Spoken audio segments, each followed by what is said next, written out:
Welcome back to another episode of the Contagious Victories podcast. I have a very, very exciting friend that I met in Texas at the Heart Conference. We're going to talk about that. Katie Starr is tuning in today.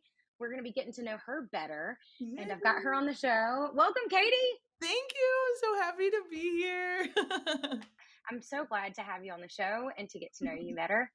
Can you start off by just introducing yourself? Sure, totally. So, yep, I'm Katie. I'm a mom. I'm married. I've been married to my husband Vince for almost 11 years, and we have three kiddos. Yeah, and I've been a photographer for almost 8 years. You're based out of Chilliwack, British Columbia, in Yeah, Canada. that's And right. I think it's so cool how we met because we met when you were stateside. Mhm. And did I remember correctly? Did you win the trip down to the conference? I thought so. Yeah. I won the scholarship. Yeah. Not only were you at the same conference, but Mhm. you were there as a VIP because you were the winner of the scholarship. And Yeah. so it just goes to show how God literally can get you to the right place at the right time to meet the right people. And I feel like I'm one of those people who got to meet the right person when I met you. And we kind of bonded at the end of the conference. Yes. Yeah, I was so sad about that. I was like, "I wish I met you on day 1 so we coulda hung out I more." know. I feel the same way. And I think that is one of the reasons, other than just loving your style of photography and seeing your work and thinking it is amazing, Oh. I wanted to get to know you better too, because we didn't really get that chance at the conference until the end. And then it was like, whoa, like, hey, my first impression of you when you introduced yourself, your name is Katie Starr. And Yeah. it's just a name that sounds like a rock star. It sounds like Oh, a man. beauty. Well, and then you just recently rebranded, which we're going to get into a little bit later. And that's where the Rad came in. So you said, you are for the Rad Bride, Rad Mom, and Rad Boss. Yes. Yeah. Tell me Okay. more about that. Yeah, so Rad, I mean, it came from a nickname that I got in high school. It was just something that stuck. I think I was pretty rad in high school. But, I mean, I was a tomboy, I played rugby, I was a musician, and I was in a lot of I was part of, a program in my school called Rock School, so I played in a lot of kind of more like rad bands that year. I did like a Black Sabbath set and a Dream Theater set, and I skateboarded. I hung out with a lot of the boys. And then when they found out my last name, the first three letters of my maiden last name are ROD. So they were like Katie Rod, but then they just changed it to Katie Rad and it stuck. And so I promptly changed my Facebook name to Katie Rad, and it stayed like that till I got married and it changed to Katie Starr. So I chose Rad though because I mean ultimately the rebrand is it's supposed to be reflective of being more authentic and genuine to myself. My previous business name was just my legal first name and my middle name, which is Caitlin Cavell. And I Okay. felt like it was Very a pretty too. very posh, very like pretty and florals and sunsets. And I was like, and parts of that is a part of who I am. And I love that. But there's this other part of me that I felt like I had to squash or kind of minimize to Hmm. seem more digestible in the photography Ooh. community for whatever reason. And which is like more of the like I grew up with a mom and dad that rode Harley Davidson, and my dad's a drummer in a rock band, and like I That's just so grew cool. up with a very like yeah, like just a very more like rad kind of upbringing. And I wanted to start being more authentic to me. That was the biggest reason why I rebranded, but I also wanted to start speaking to people that are kind of a little bit more confusing like I am, a little bit more weird and eclectic, but can fit. Yes, I'm a Jesus freak and I love the beautiful milkmaid dresses and making bread, but I'm also into hard rock and I like motorcycles and tattoos. And I'm like, I just felt like I needed to get rid of that part of myself to fit in. And now I'm like, I believe that God created me that way on purpose and I want to market to those people too. The most authentic version of yourself is the one that we all want. Like, that's what the Absolutely. world needs because that's why God made you like that. Yeah. It's hard to put yourself out that way because especially when you think that you need to fit into a certain group. Like I didn't become a Christian until I was 19. So when I met Jesus and then just really fell in love with him. And I just felt like I had to, those parts that would come off a little bit more dark to some people, I felt like I had to get rid of. But I think he creates us all in different ways to be able to speak to those certain groups of people, and I wanted to showcase that in my photography as well. It started out in grade 5. I took a guitar class, and then when I got into high school and they offered a course called Rock School, I started off with guitar, but by the time I was in grade 12, I had played bass, drums, I had done some singing and some piano as well. And when I was in middle school, I dabbled with classical too. I played the tenor saxophone and the bass clarinet, Oh, but they just were not my vibe. holy moly! Holy moly! Gosh, you are so talented. That Oh is my gosh. incredible. Yeah. Well, thank you. But not all of them like really rocked. I wasn't super great at everything, but I do, my dad's a musician, and I have a picture of when I was first born. My crib, his drum set is right next to my crib, and I'm in there just watching him play drums. So I feel like Wow. I have a bit of that natural like rhythm. So, and once you learn the basics of most instruments, you can kind of dabble in, like, guitar and bass are very interchangeable. And yeah, so And I love music. My favorite, all time favorite, like you can ask Dylan, you can ask my dad, you can ask any friend I've ever told this to. Number one movie, School of Rock. So, like, I am yes. there. I am there. Yes. Yeah, it's not for everyone because not everyone can pick up a guitar. And also, Yeah. like, so when I was in fifth grade for Christmas, I got a Fender Strat and it was Nice. electric, it was black. I thought it was going to be so cool. Took the guitar lessons, could never get it. I have giant hands. They told me it would be perfect for me, and it just didn't click. So, I do have a Okay. very big appreciation for someone who can play guitar. That's Thank you. awesome. I appreciate your sweet. You can be creative, and then you can be creative in multiple things, and it kind of all does, like you said, bleed into each other a little bit. When you're interested in being an artist, it definitely opens up your viewpoint to be like, I can be an artist over here in that way, I can be an artist over here in the photography world, I can be, so like, Totally. Well, and I feel like creative people can sometimes feel like they have to be stuck into like one niche or one market, but yeah, not every creative outlet needs to be something you do for a job either. I mean, right. I don't play a lot of music. Like I play on my worship team in my church for the youth kids. Um and I'll play around with the guitar at home with my husband, does worship too, so like we'll do it, but it's not like I used to think because I was good at something, and I was able to pick up a lot of things in the creative like realm pretty quickly. And I have this thing that I have to kind of keep in check sometimes, and I think most creatives are similar this way, where it's like, I'm good at this, so I have to do this as a job. And it's like, okay, I like to draw. So, and I've done that. I'm guilty of it. I do illustrations on my iPad and I try to sell them. And I'm like, I don't have to do everything for money. I can just do it because I enjoy it too. So sometimes we just have to surrender that creativeness to the Lord and just be like, I'm going to do this for no other reason other than I love it. Oh, that's so good. Yeah, you're totally right with that too.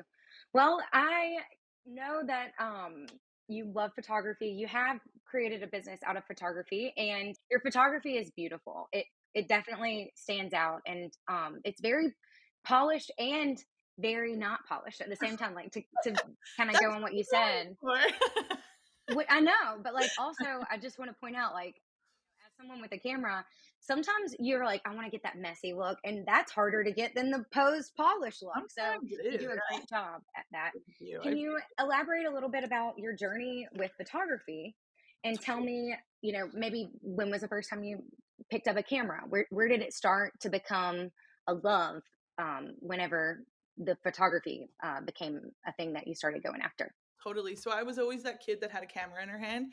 All of my Facebook albums from the 2006 era and up can like be my be my testimony to that. I remember the first job I ever had. My stepmom actually made me put 10% of my paycheck away, and Oh, at the end wow. of when I quit that job, I had $500 in the bank, and the first thing I did was buy a camera. It was like I didn't think ever at that time that this was going to be my job, but I was very in touch with how important pictures were. For me, pictures have always been really important to me. Um, and I grew up before, like, the first iPhone didn't come out until I was in grade 12. So the selfie thing was a lot more cringy back then with the big clunky. Yeah, the razor or whatever, like, and you're having to, like, that Yeah. button, I just remember being so, like, Oh my small. gosh. Well, yeah, and I would buy like a Nikon, like the little ones you thought were cool, like digital cameras, but they're still just. Anyways, though, so I always had pictures were just important to me. I don't know why. I just always loved, like, I was the girl that was in my mom's room flipping through her photo albums all the time just for fun. I just thought pictures Oh. were so special. And so I wanted to be that person who captured memories of my high school experience mostly. And then I kind of was just more interested in boys. But I was just like, I just want to be in love. That's all I care about. So I wasn't really thinking about career. I always did want to do something in the creative realm. First, it was music. Then I felt like I wasn't talented enough. So I was like, maybe I'll try acting. And then I felt like I wasn't talented enough there. And I just kept like minimizing the dream over and over again until actually I didn't really start picking it up again until I was pregnant with my first kiddo, Kinsley. Oh. My husband was, it didn't end up happening, but he was planning to take over a Taekwondo academy, and I wanted to get professional images going for his social media. So I borrowed a camera. Oh. Her name's Tanya. If she ever listens to this, I have to give her some credit for helping me start out because she lent me her camera. I want to say it was like close to a year. And I just started taking Oh. pictures of everything and everyone that would let me. And it just kind of built from there. I hit some rocky road eventually where I started feeling like I wasn't taking photos because I enjoyed it anymore. It was because I wanted to make money. And Mm. I started comparing myself a lot, and I was really lost my, like, I just didn't know how I wanted to edit. I felt, again, along with like my Caitlin Cavell story, I felt like I had to edit a certain way to be popular, to be busy for people to book me. So I started, like, instead of doing what I feel like I think God gives us all creative instincts, Yeah. and I ignored them because I wanted to be busy. So I started Mm. editing in a way that I thought was more popular, and I started marketing in a way that I thought was popular. And then I just was like burning out because I just was like, I'm not doing anything that seems authentic to me, and people still aren't booking me. Yeah, no, I So get that. yeah, and so I was riding the struggle bus a long time with photography as a business. I always enjoyed the passion side of it, but as far as like making money and like turning it into an actual business, I was like, I just don't know if this is for me because I just get hurt when nobody chooses me, and I can't be authentic because I feel like nobody likes it, and I just was really really not in the right mindset to be. And that was also through COVID too. There was a lot going on during Oh, that. yeah, yeah. And so eventually, not last September, so September 2022, I literally just like lifted up my business to God, and I was like, it is yours. If you tell me to quit, I will quit. If you tell me to keep going, I will keep going. It's yours. Do with it what you will. And I felt like a lot of like just like no more pressure anymore. It was like, I'm going to do this because God didn't tell me to stop. I didn't feel like he was like, yeah, you need to put this behind you right now. But I was like, I'm just going to start following my God given creative instincts, and I'm going to start editing the way I want to. I'm going to start taking pictures of the kind of clients that I'd like to. I'm going to create just to create, not necessarily to make money. And that year, 2022, the 2022-2023 season was the best year I've ever had as a photographer. Wow. I was booked, like, I'm only part-time because I got 3 kids and I'm a homeschooler. So I was booked like every season, and I was so shocked because up until that point, winter in Canada here is just disgusting. It's just so gloomy and gray and rainy. We don't get a lot of snow, and when we do, every photographer freaks out to try and get the pretty snow. But other than that, it's usually pretty miserable and very windy.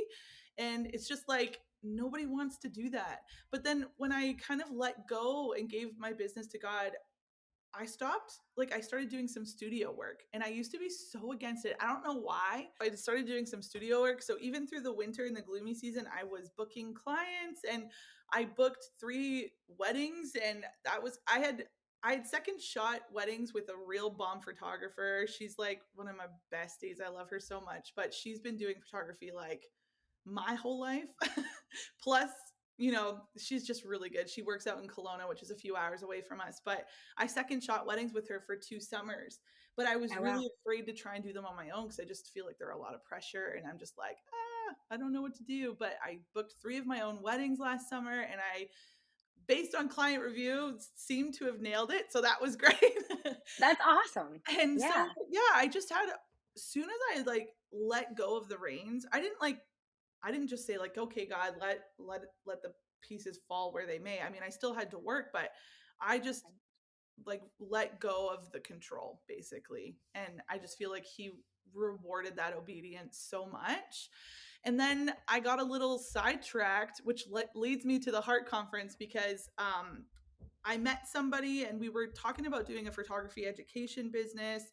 And I became like this bitter girl boss because I was like, why am I not making thousands of dollars all the time?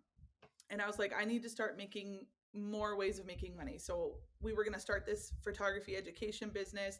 Some stuff happened on her end that she couldn't partake. So I took it over, and I just like literally did it for a month. And then all of a sudden was like, I need to quit everything. I can't do all of this. I just got so Oh, overwhelmed. I was so done. I was ready to like move out of country, start a new career. Just like I needed to let it all go and get.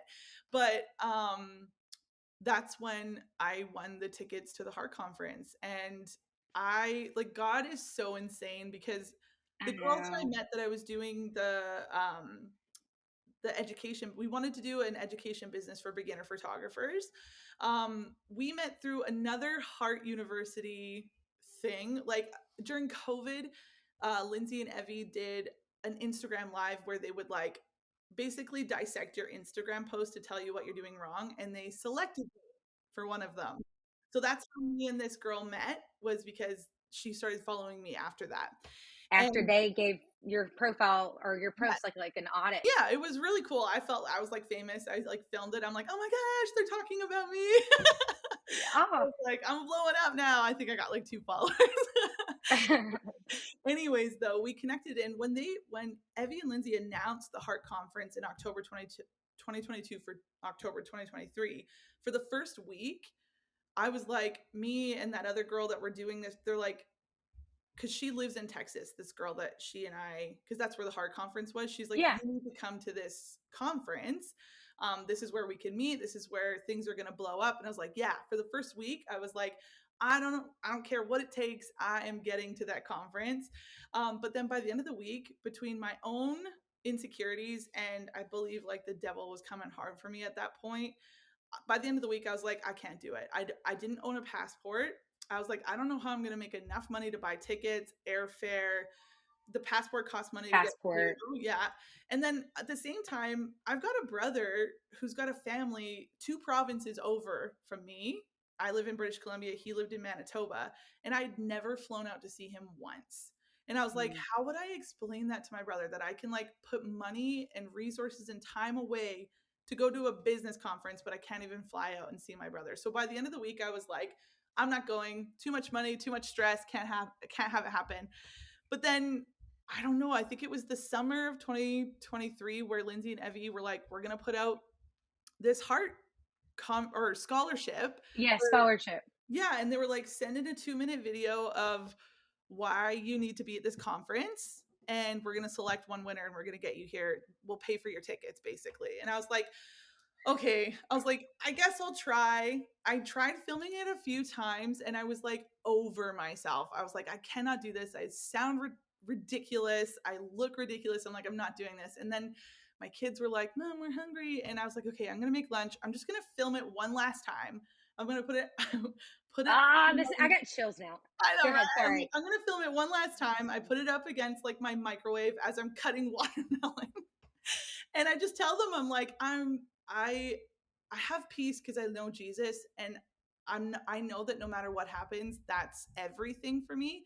I'm like, but I am so overwhelmed and lost in my business. I'm like, I started up this education business. I've been a photographer for almost 8 years, and I feel totally like dark and lost, and just it just doesn't seem like there's any hope left. And anyways, I remember I sent it in and I totally forgot about it because I was like, at that point, I was like, this is ridiculous and I'm definitely not going to win, but whatever.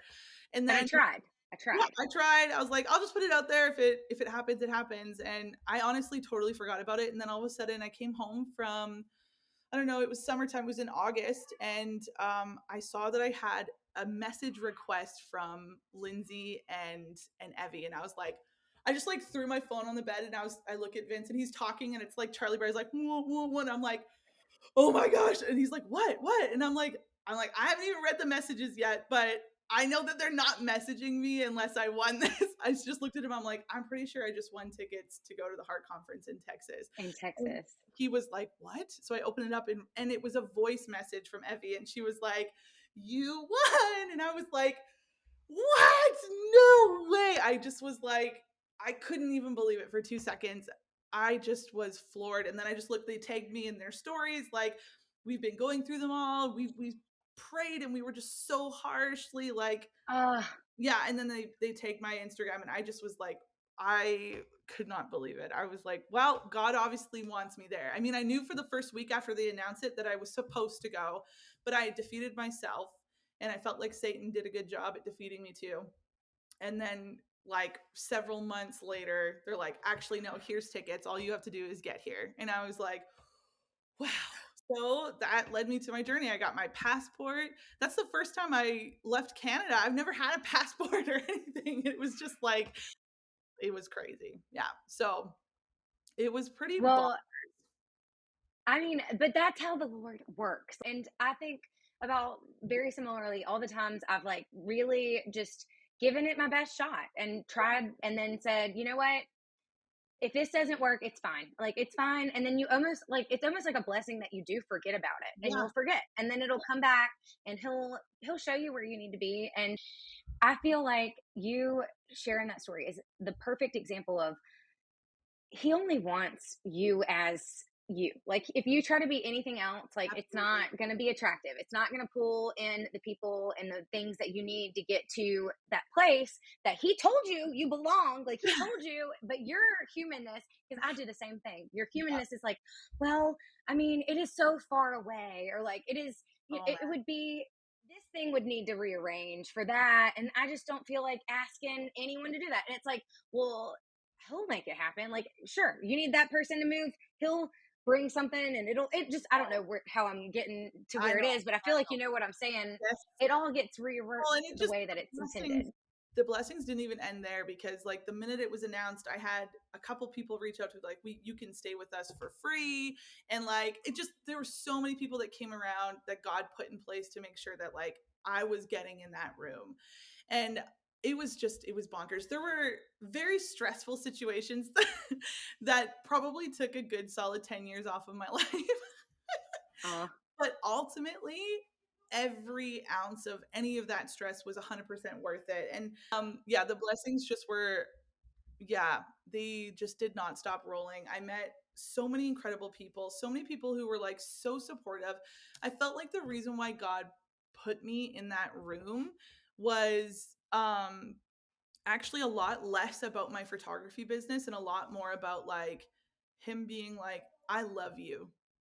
I'm putting you in this room because I need you to tangibly see that I love you, that you are worth mm, so much more than you believe that you are. Because I got in that room and I'm sorry. I'm like, hey, no, it just, for me, like, I haven't even totally digested all of the stuff I learned for business because there was a lot. But for me, every single day I showed up, somebody else was like, I don't know, like when they were like, oh, you're the scholarship winner. I'm like, yeah, I just feel like I don't even deserve to be here. They're like, why? Why would you say that? Like, and that's just, that was a reflection of how I felt inside. Like, I just did not, I felt like there was probably so many other people out there that deserved to come to this place. The minute I got into that room, instead of being like just so excited and blessed to be there, I just felt so insecure and small. And God was like, what are you doing? Like, I brought you here. And I just feel like every single day he was like, somebody came into my life that was just like, you're incredible. You absolutely needed to be here. And it was like, it was hard because I'm not very great at taking compliments, but a lot of people complimented me, which was very kind. And I made some like lifelong friendships there. There's this one girl. She's actually part of the reason why I did this rebrand. I have to totally shameless plug her. Her name's Okay, Rachel. yeah. Her name's I Rachel. knew it was Rachel. I love her. She She, has got a brand.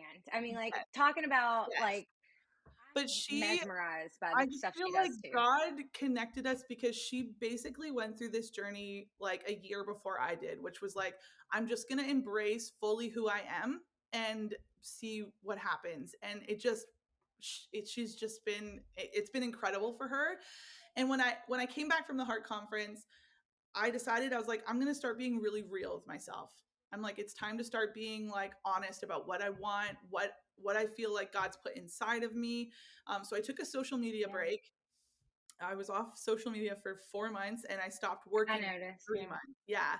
And Oh wow. And you stopped working too? yeah, I didn't take any clients for 3 months. Yeah. Okay. And so during that time, Rachel and I talked a lot. And I was just telling her just about like what I dream about doing as a photographer. And she really helped help me embrace that. And I just am so grateful. And I just think like there's so many people in that room that I'm just like, God brought me to Texas to meet these people. You're one of those people. Rachel is one of those people. There's another girl that like just went above and beyond for me. Her name's Joy. She was like, stay at my house for free. Yes. My friend Micah, she paid for my whole hotel visit. And I had a credit card, and every time like we bought a meal, it's $8 US, but it would be like $14 Canadian. She's like, I will Oh buy yeah. food. This is ridiculous. So Yeah. like just so many people in my life, not just with like the physical blessings, but just now with these relationships that I have. And obviously Evie and Lindsay were incredible too. Lindsay, like I went up to her on the second day and I was like, I'm like, I just feel like I'm total trash and I don't even know why I'm trying to do anything. And she's like, you need to get into the Bible and start writing truths about yourself that God tells you about yourself and put them up on your wall and start freaking reading them, Yes. believing Yes. them. And I was like, thanks. I was like, I need to do that. So, anyways, I just feel like God got me in there for more than just the business education, which was top tier, but and then at the very end, when Holly got up and did her like sermon, where she basically was like, Yeah. you need to like honor the season that God's got you in. You need to be obedient in the season. And that's why I took a social media break, was because I think, and this is the last thing I'll say about it because I know I've been talking about it a long time, but You're good. um, I think we look at our life's achievements on what we do. For me, I was always looking like, why do I not have 30,000 followers on Instagram and like magazines calling me to book my photography? Um, and I'm feeling small because I'm not in a six-figure spot or whatever, right? And you just feel like you're not measuring up. Social media does a horrible job at that, where you just scroll and you're constantly comparing yourself as a woman, as a mother, as a photographer, anything. Anyways, I took that and I came home and I'm like, I need a break and I need to realize that what God was saying to me is that there's nothing more in your life that you will achieve than being a mom.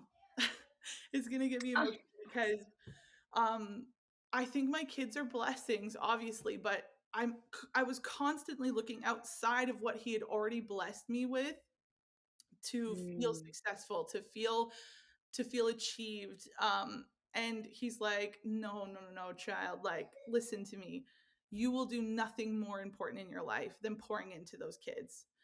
And I just took motherhood as like a side gig. It's like photography was my job. Oh. Being a mom was a side gig. And that includes being a wife too, and just being a homemaker altogether. I was like, I am not a homemaker. I'm like, I will do the best I can with that. And then everything else is more important. But he was like, no, you need to look at this. Like, this is number one. Your stewardship of these children, of your home, of your husband, this is number one. And whatever else you do after that is a blessing and it's exciting and it's awesome. And he wants us to have those creative outlets and enjoy the things that we do. But this is number one. So if I let go of everything else in my life and only solely focused on being in the season that I'm in right now, which is a mom to 3 young kids who takes care of her home, who takes care of her husband. If I can get really, really, really good at that, I will have completed and achieved and succeeded in everything that God's already asked me to do obediently. Oof. So that's when I feel like at the end there, because Holly Wade was the last one to speak, and she was like, you need to be obedient. And it was hard. It was a hard pill to swallow, because I was like, that means that photography comes second. That means that whatever creative outlet that I have that might make us lots of money, because the thing for me is that both me and my husband grew up pretty poor. We had a good quality of life for the most part, but we grew up on the poorer side. And I just was like, I have to be a millionaire so my kids don't struggle. I absolutely have to do that. And if I'm not doing that, then I'm failing them. So I was trying so hard. And when I wasn't hitting that point, I just became this bitter girl boss who was like, I'm not measuring up in anything because I can't make any money for my family. Yet God was like, every second that you spend um, mulling over your failures as a photographer, you're missing out on the opportunities you have to pour into your kids. And so I was Yeah. like, all right. So I feel like that was the big takeaway, that I basically was keeping myself very, very small, because of Mm. mindsets that I had that were very, very toxic and unhealthy, just about myself. And then, yeah, just what's number one in my life, the stewardship of my family. So yeah, the heart conference Ah, really solidified a lot for me. It was incredible. the reason I bring it up, the Heart Conference, on most of these interviews, because I've met so many incredible people at the Heart Conference, but also just to get their perspective, because I feel like attracts like. So we're all in this room because we all are going through the same things in different ways, in different places, and at different points. Mm-hmm. And one of the things I've learned as a Christian, and I have grown up from it, and I got away from it, and then I found it again. And so everyone has their own journey with that. But one of the things that we kind of touched on it a little bit, but God made us to be here, but we're pieces of Him. But Oh while yeah. we're here, it is going to be that feeling constantly of just that we're not anything, because we are separated from Him. So, like, Right. Yeah. in a way, that separation is causing this pain, and it's like being away from home. You just so long to come back home, and we're just so aware of like that separation, but Mhm. that's why He wants us to give it to Him. And so, like, Mm. I feel like being a creative person, you have those highs and lows. You have those moments where you're like, wow, I definitely feel so empowered by Him, and I see Yeah. that I am a reflection of Him. And then there's those moments where you're like, where did you go, God? Like, and I feel like He gives us this life, like we're here on earth, so Yeah. that we can learn from that. And I guess what I'm trying to say too is, when you feel good and you're in that, that is the richest you can ever be. Like, you can never be more rich than being aware that you're a child of the Absolutely. creator of the universe. Like, And that's so and the yeah, truth. I look at lots of people who are very successful as far as society thinks, and they seem to be very, very sad people. And I do not think for a second I would not take $1 million over Jesus or my family. So if that's what it's going to cost me to be a millionaire, yeah, then I won't take it. I get to spend every moment like like quality time with my family. And my husband too, he works in the school district right now, and he works like a lot of people would think that he doesn't work very hard because he only works 6-hour days, and he gets spring break, summer break, and winter break off. But my kids know their dad. My kids get to see their yes, every single day. My kids will never know that, like, they will not have the absent father issue at all. And I'm so insanely blessed by that. So, I feel that too. oh, And kind of sounds the same way with like the scholarship. Like, you would put it out there, you told God what you wanted, God knew where you needed to be, yeah, and He made absolutely. it happen. It's amazing because it's totally just changed the trajectory of my life and my understanding of Yeah. God and how He feels about me. And I just feel so blessed that they offered that, because that's what they were like, we want to see the videos of people who feel like this will change everything for them if they come here. I mean, I will use the skills eventually in my business that I learned from them, but like that's not what the Heart Conference was for me. The Heart Conference was like, this is the season you're in. I love you so much. and like buckle up, let's go. you know? The people, the Oh, people are the prize. Like oh my that's what God gives you is, I mean, for 100%. real, like when you're at the top of your game, you get more people and those people are the treasure. That's what I Yeah. meant. The treasure. Like Oh my gosh, there's nothing treasure. here. The treasure. And he's creating them. Like so these I people like you right know. now are like, like I'm seeing not God, but like, I know his what you mean. creation and that's Absolutely. why It's so I good. can't even put it into words. Like I I don't know know. it's Okay. there's a little bit of the miracle working stuff in it for sure. That's a But good yeah, way to it put it. was an incredible experience. I'm so grateful for.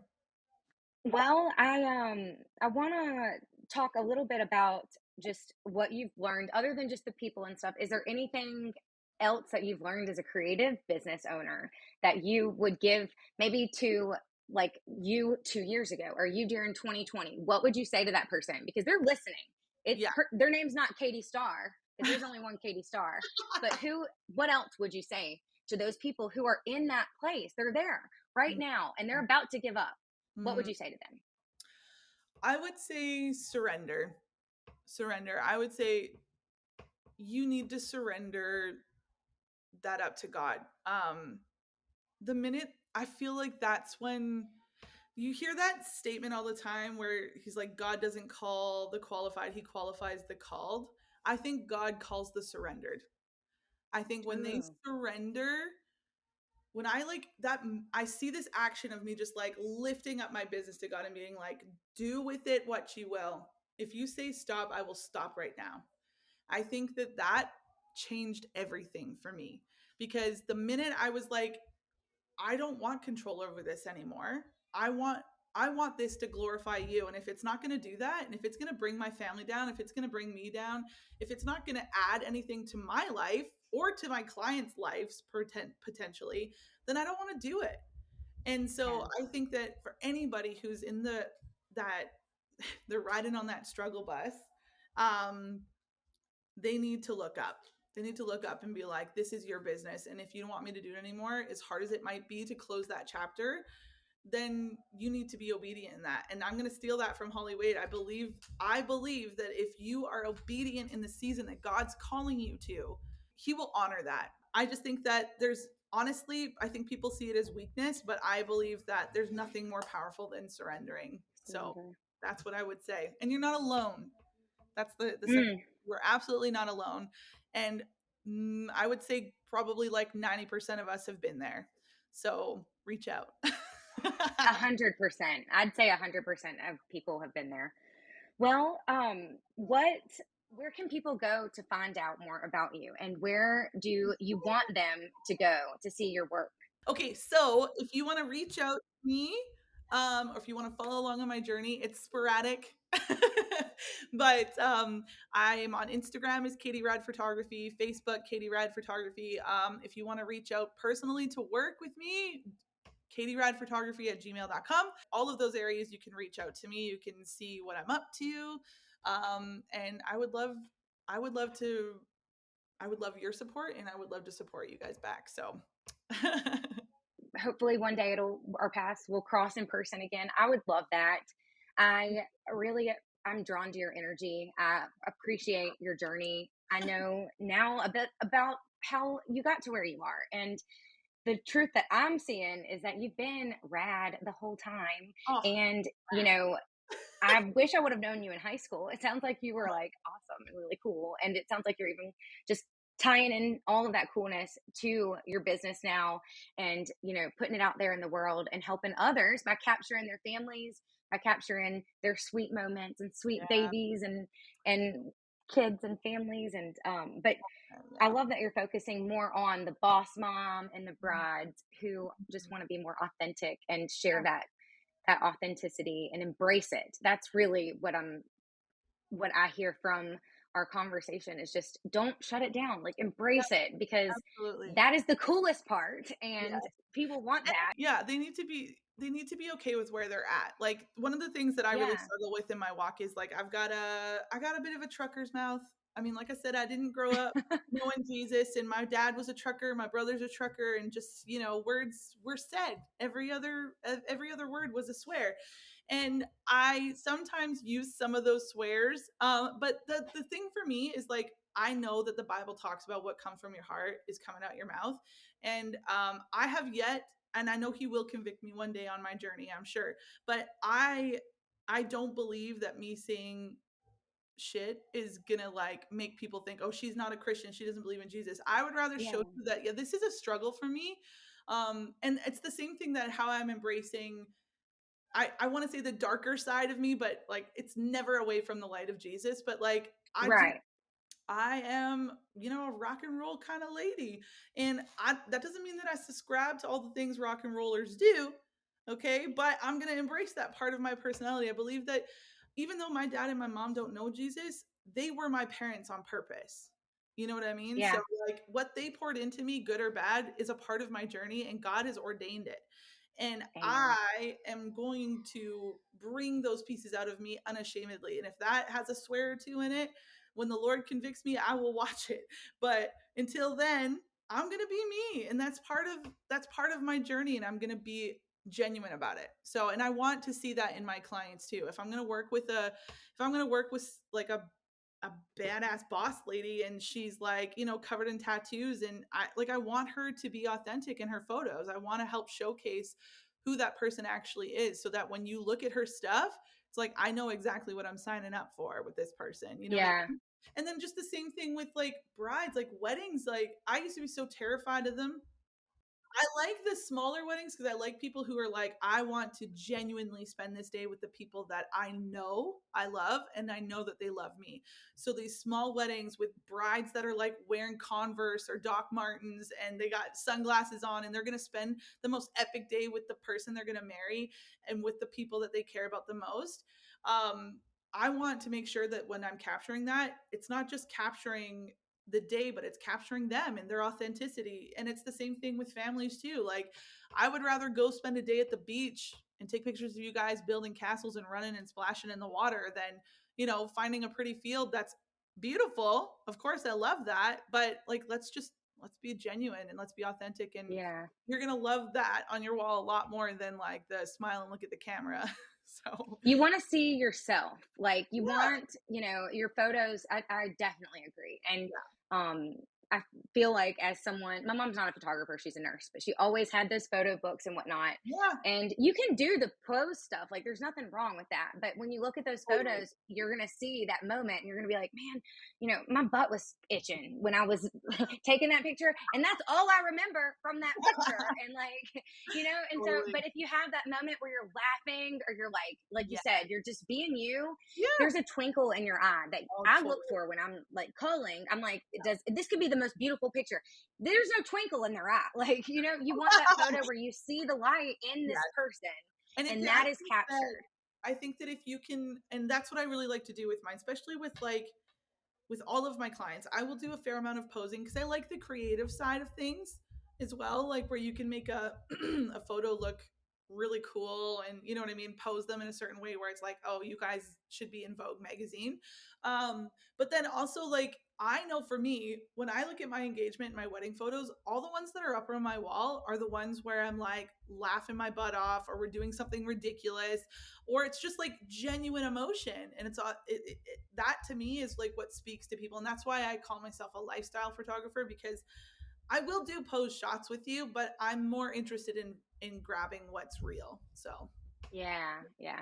Me too. And I want that to be just this whole Contagious Victories podcast. Like, so I want this whole podcast to be a reflection of just the truth and the overcoming of something difficult, which most of the time is a creative journey for creatives. It's the, do I make money on this? How can I make money on this? Should right. I make money on this? I'm Yeah. not going to love this anymore if I start making money on it. Like, so it's those things that I feel like the creative has trouble with. And it's Um, so beautiful to realize we're never alone. that's how I think that is the most the biggest takeaway like you said is just for other people to know that they're not alone because I think when we get isolated and feel like our struggles are unique we then all of a sudden think that we're incapable. Oh, nobody struggles with it like I do, so I'm obviously not meant to do it. No, babe, like we all struggle that way, we all do, and you need to Yeah. know you are not alone and that you just need to you need to get over that hurdle. And it's just, that's the truth for all of us, and in every struggle, not just with the creative, right? I mean, and I've also learned Yeah. recently that it takes vulnerability for people to feel safe to be vulnerable. So Huh. to sometimes we have to get uncomfortable and be vulnerable with people about the things that we're going through in order for them to be like, yeah, me too, actually. And Yeah. sucks. Say that again. I like what you said. It wrong. How it, did you say it? it takes vulnerability for people to feel like they can be vulnerable, basically. I just feel like I'm not going to be the first one to put up my hand in a, in a crowd saying I'm struggling with something unless somebody else is doing it too. You know what I Yeah. mean? And it takes that kind of vulnerability, but that also takes bravery, right? To be like the first person to put up their hand and be like, yeah, actually, um, I'm making no money in my business right now, and I feel like I should just stop and quit because I suck. That's how I feel. Some people might be, and there might be more vulnerability, right? Where it's like, my husband thinks that I suck at doing this. And I have nobody in my life encouraging me. And I'm like, I don't even know why I'm doing it. You know what I mean? Like, there are so many examples, and that's, that's like a business side, but I think it's like that in life for everything, right? Yeah. Like, nobody's going to be the first one to be like, I'm having marital struggles, or you know what I mean? Like, it's tough. Yeah. The first person to do it is usually allows other people to be vulnerable too. So I think it's cool. Okay. Well, I have to end on this because I Yeah. forgot about this and it just happened like 3 days ago. And it was you sharing a reel of your hair. And it was just so big and just It was out of this world. untamed. It was untamed in the most fierce and like vulnerable way. Mhm. And I saw it, and I have this photo on my phone. It was taken probably three phones back, but I always airdrop it to myself because I'm like, there is gonna be an opportunity to share this hilarious photo, and maybe I just need to share it on Facebook. Maybe I need to make it my profile picture. I don't Yeah. know. I probably do because I've laughed so hard and I get so many laughs because I'm like, girl, like, let me show you what happened to me the other day. And it's like Yeah. the same thing. And Yeah. my hair was wild and unruly and it's hilarious. And I'm not alone in it. And so No, I thought it was so brave and vulnerable. And at the same time, it's relatable. Like, it's just a small scale version of, like, allow other people to be vulnerable when you're vulnerable. That's, yeah. and so anyways, I appreciated you. You opened up the door by being vulnerable. And you got the cute little buns I today know. and you've Once got it managed and yeah, beautiful and a I love far it. cry from what it usually is. I'm blessed to be doing what I'm doing. The last thing I'd love to share is that, for other photographers too, especially if you're a believer, sometimes I used to think that what I was doing wasn't ministry work because you don't take anything with you to heaven. You don't take anything with you to the grave. And I was thinking, like, man, just taking pictures of people seems like pretty weak compared to like what people are doing for the kingdom. You know what I mean? And God's really showed me recently that it is, um, we were not created for death. We were not created for time the way that we are created, the way that we experience it now. Um, and that's why time and death are so painful to us. I think Jesus takes the sting of death because we know where we're going and we can have that peace. So death isn't the end, but it's still painful this side of heaven. And I believe that being a photographer is a sacred job because I believe that Jesus has given us this gift to be able to stop time for people. I mean, how Mm, much do you treasure a picture of somebody who's passed away? How much do you treasure those pictures of your newborn baby that grows like a monster in their first year? And you're like, how was my child ever this small? Um, and when you look back on your wedding day and you think, wow, like, we're so young, or, sometimes we're a little bit older, but that's okay. But you just look at it and you're like, oh my gosh, like, I totally forgot that Uncle Bob did a break dance in the middle of the, you know what I mean? Like, how much does your Father in heaven love you that he would give you the treasure of a photograph to remember right? the time that you will never get back.